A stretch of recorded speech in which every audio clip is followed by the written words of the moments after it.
Welcome back, everybody. Today we're going to deep dive into a pretty wild idea. Oh, yeah. What if I like this one. our minds are like a committee, but not like a calm, boardroom? Right. Think more like a city council meeting with everyone shouting their ideas about what will make us happy. It's a chaotic picture, isn't it? Yeah. But a surprisingly accurate one. Yeah, I'm intrigued already. Good. Just thinking about my own mind. Yeah.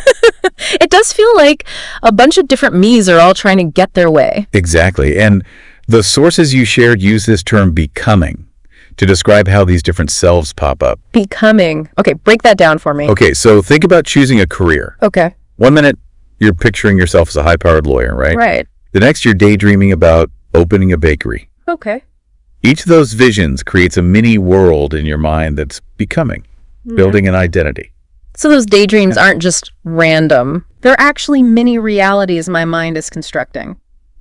That's it. That's crazy. I never thought about it like that. And it's happening constantly, right? Right. Not just with big life choices. Wow. Every craving, Oh, wow. every little I want creates a new member of the committee, Oh, my goodness. pushing its own agenda for happiness. Okay. So how do we go from this mental free-for-all to actually getting things done? I mean, if my mind is like a city council meeting gone wrong, how do I get anything passed? Well, that's where mental training comes in, and the sources you shared highlight 3 key aspects. Okay. Virtue, concentration, and discernment. Okay. And surprisingly, they all stem from generosity. Hold on, generosity. That seems kind of out of left field. Yeah. Isn't meditation more about like focusing on myself and my inner world? That's a common misconception, actually. Oh. Virtue, the first aspect of training, emphasizes acting skillfully in the world. It's about recognizing that how we treat others directly impacts our own mental state. If we're constantly creating harm, Right. those actions create a kind of mental turbulence that makes inner peace nearly impossible. So it's like laying the groundwork for a calm inner environment. Exactly. And then we have concentration, Okay. the ability to focus on one thing, like the breath, with ease and steadiness. That sounds incredibly difficult, It takes practice, for sure. especially with the committee constantly chattering away. Yeah. We need to cultivate alertness to notice when the mind wanders, ardency to bring it back to our chosen object, and mindfulness, which acts like the glue holding our attention in place. So the goal of all this focus is to reach that state called jhana, right? Yes, jhana is like a mental spa day. Ooh. When we reach that level of concentration, the constant need to feed our desires fades away. Right. Imagine finally feeling full and satisfied, not because you got everything you wanted, Right. but because you're deeply nourished on a mental level. Okay. I'm starting to see how this all fits together, but how does discernment play into it? Isn't meditation just about like emptying your mind? Another great question and another common misconception. Okay. Meditation isn't about emptying the mind. It's about understanding it. Okay. And that's where discernment comes in. It's the ability to see our feeding habits, Yeah. those cravings and desires, and ask, is this truly serving me? Right. Is the pleasure worth the potential stress and suffering it might cause? So it's about becoming more aware of the committee's agenda and whether it's actually leading us towards genuine happiness. Precisely. Okay. It's about making conscious choices that align with our deepest values and aspirations. Right. And this process of questioning is directly connected to the 4 Noble Truths in Buddhism. Okay. The fact of suffering, its cause, its end, and the path to its end. Okay. That might be new territory for some of our listeners. Sure. Can you break down the 4 Noble Truths a bit more? Absolutely. The first truth acknowledges that suffering exists. We all experience it in various forms, whether it's physical pain, emotional distress, or that nagging sense of dissatisfaction. Right. The second truth identifies the cause of suffering as craving and clinging. It's that constant need to feed our desires. Right. The third truth offers hope, Okay. stating that suffering can end. Okay. And the fourth truth reveals the path to ending suffering, which is the Eightfold Path, essentially a set of guidelines for right living. And these truths are considered noble because They're universally true. They apply to everyone, regardless of background or beliefs. Right. They point us towards a path of practice, encouraging us to face our suffering rather than avoiding it. Okay. And ultimately, they lead us to a truly noble goal, a state of genuine happiness, free from the constant need to feed our desires. That brings us back to the idea of generosity. Okay, I'm still trying to wrap my head around how generosity fits into all of this. Well, think about it this way. Okay. When we're constantly grasping for things, right, whether it's possessions, approval, or even just a sense of security, our minds become clenched and tight. But when we practice generosity, whether it's giving our time, resources, or even just offering forgiveness, right, it creates a sense of spaciousness in the mind. It's like we're loosening our grip and allowing things to flow more freely. So generosity isn't just about being nice. It's actually a way to train our minds to be less fixated on what we're lacking. Exactly. Wow. And that mental spaciousness is the foundation for cultivating virtue concentration and discernment. Wow. That's a really powerful insight. I'm starting to see how all of these pieces connect. It's an intricate tapestry, and we've only just begun to explore it. Next, we'll delve into the fascinating realm of breath and energy, which plays a crucial role in training the mind and calming that inner committee. Okay, I can't wait. Okay, so we've got this rowdy committee in our mind. Yeah. We're learning to wrangle it with a virtue concentration and discernment. Right. But where does breath and energy fit into all of this? I'm kind of picturing trying to meditate while doing breathing exercises. Is that what we're talking about? Not exactly. When we talk about breath and meditation, it goes beyond just the in and out airflow. Okay. It's about tuning into the different energies flowing through the body. Okay, hold on. Energies. Now you're losing me. Is this getting a little too woo-woo? I understand the skepticism, but stick with me here. Okay. Think about it. We all have experiences that we can't fully explain through physical matter alone. Yeah. That feeling of excitement that makes your heart race, or the wave of calm that washes over you during a beautiful sunset. Right. Those are all expressions of energy. Okay, I guess I can see that.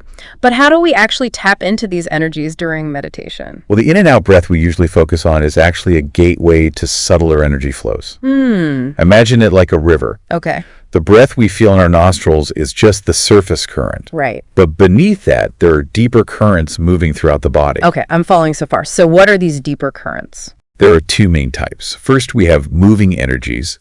Think of them as the busy bodies of the committee. Okay. Always on the go. These are tied to the rhythm of our breath.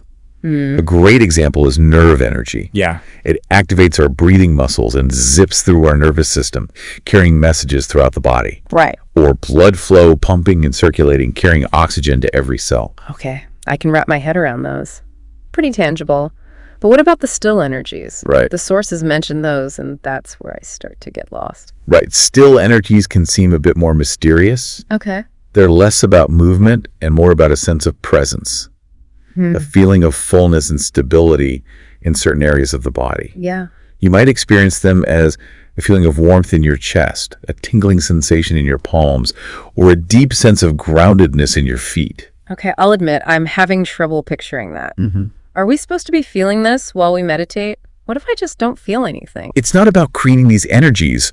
They're already there, subtly influencing our experience. Right. It's more about tuning into what's already happening beneath the surface. Okay.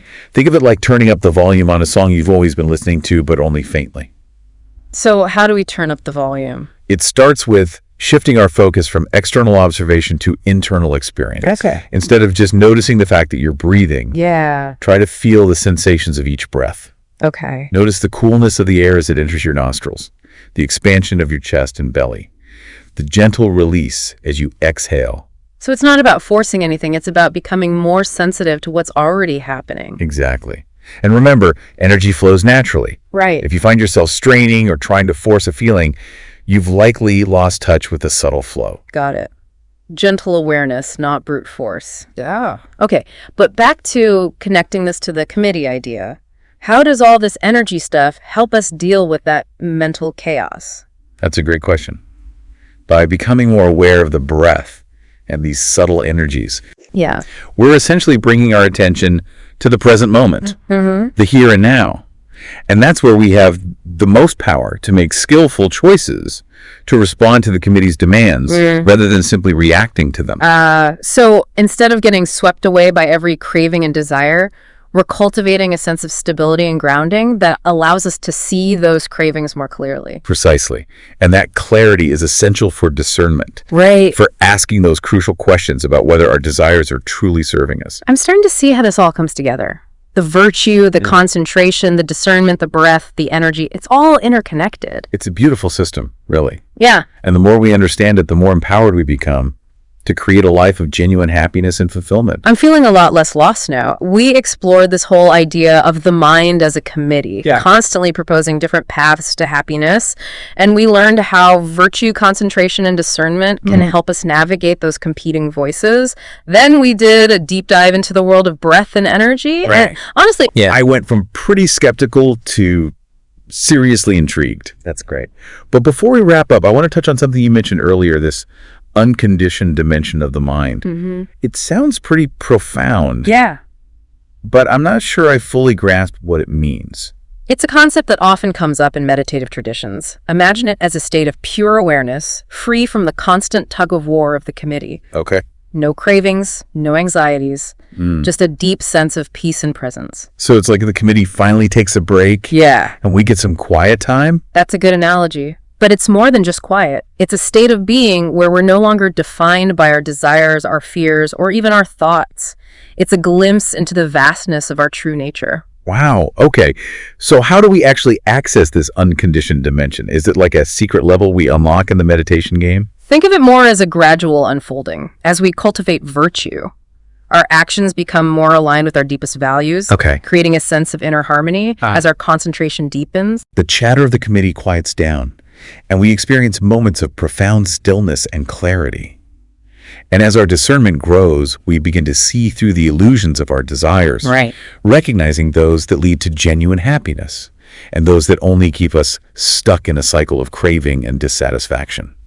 So it's not about achieving some kind of ultimate enlightenment overnight, but rather about steadily shifting our relationship with our minds. Exactly. And it's a journey that anyone can embark on. You don't have to be a monk or a meditation master. It starts with simple practices like being mindful of our breath throughout the day, bringing awareness to our actions, and gently questioning our motivations. And all of these practices, the virtue, concentration, and discernment, they all work together, supporting each other on the path. Precisely. They create a kind of positive feedback loop, each one strengthening the others. Virtue makes it easier to concentrate. Concentration enhances discernment, and discernment informs our virtuous actions. It's like they're all members of a different kind of committee, one that's actually working together for our benefit. I love that.